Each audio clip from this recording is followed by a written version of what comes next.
La mayoría de personas cree que la presión arterial alta viene con señales claras, dolores de cabeza, mareos, malestar general. Así que si te sientes bien, estás bien, ¿verdad? Completamente equivocado. Hay pacientes que se sentían perfectamente sanos apenas una semana antes de sufrir un derrame cerebral. Ocurre con una frecuencia que la mayoría jamás imaginaría. Hombres y mujeres que paseaban a sus perros, cocinaban la cena, reían con sus nietos, apenas días antes de que todo cambiara. Sin señales de advertencia, sin síntomas, sin absolutamente nada que sugiriera lo que se aproximaba. La presión arterial no te avisa antes de atacar, especialmente no de noche, especialmente no después de los 60 años. Eso es exactamente lo que vamos a cubrir hoy. El problema central con la forma en que se mide la presión arterial es este.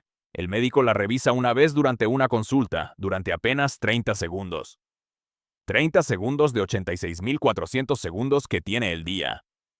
Esa instantánea es la base sobre la que se construye todo el tratamiento. Y durante la mayoría de esos segundos restantes estás dormido. Y ahí es exactamente donde las cosas se vuelven profundamente reveladoras. En condiciones normales, tu presión arterial hace algo extraordinario mientras duermes. Desciende entre un 10 y un 20% cada noche.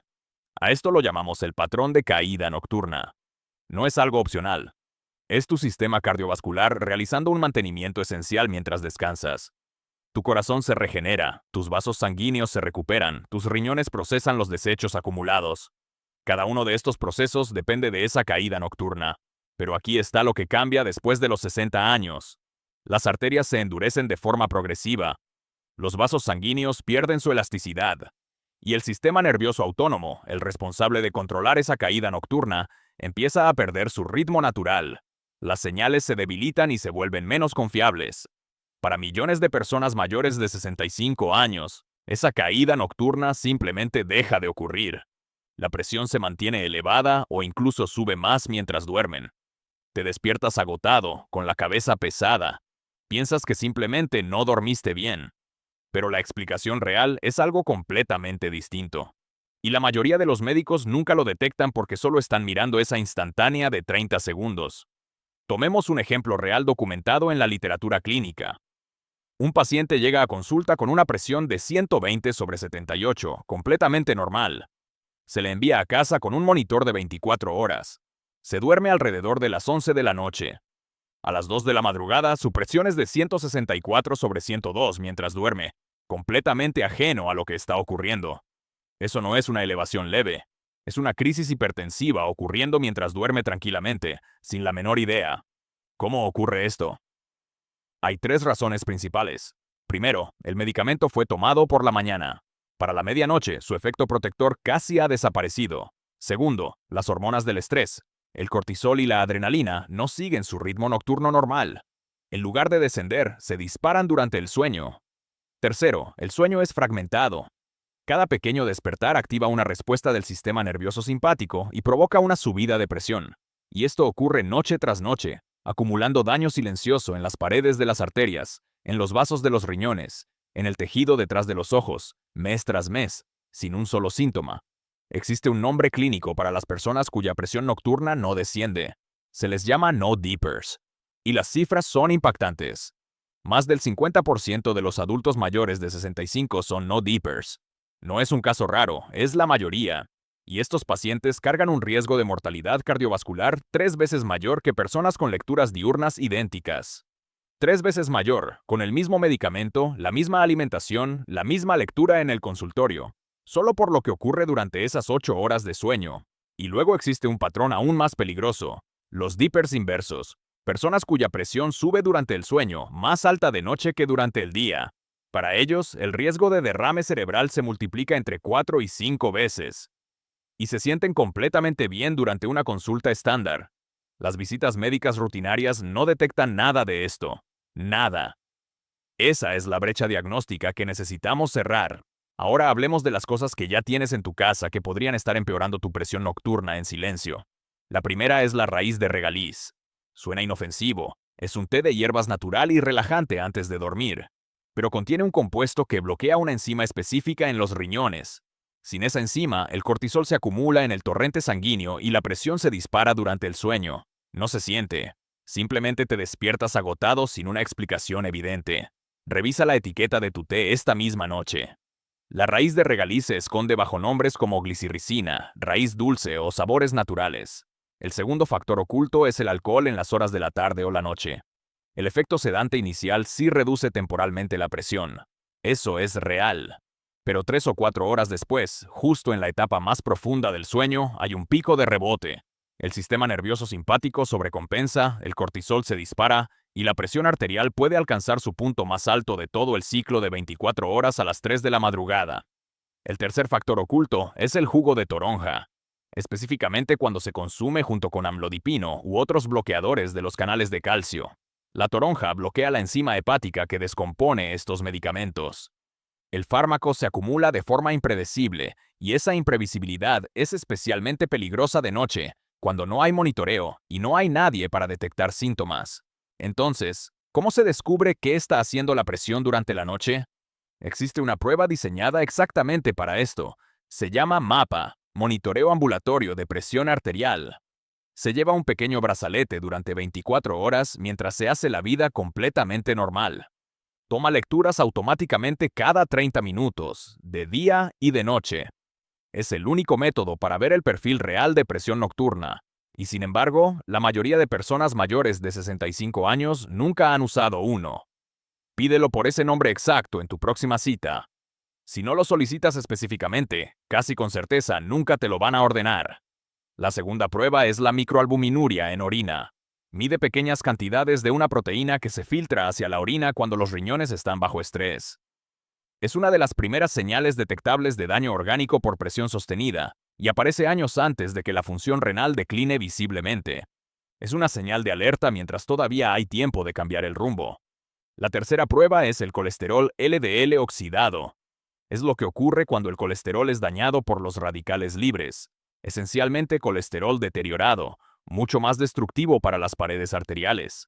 Los análisis estándar no lo miden, pero es un marcador directo del daño arterial que la hipertensión nocturna sostenida acelera.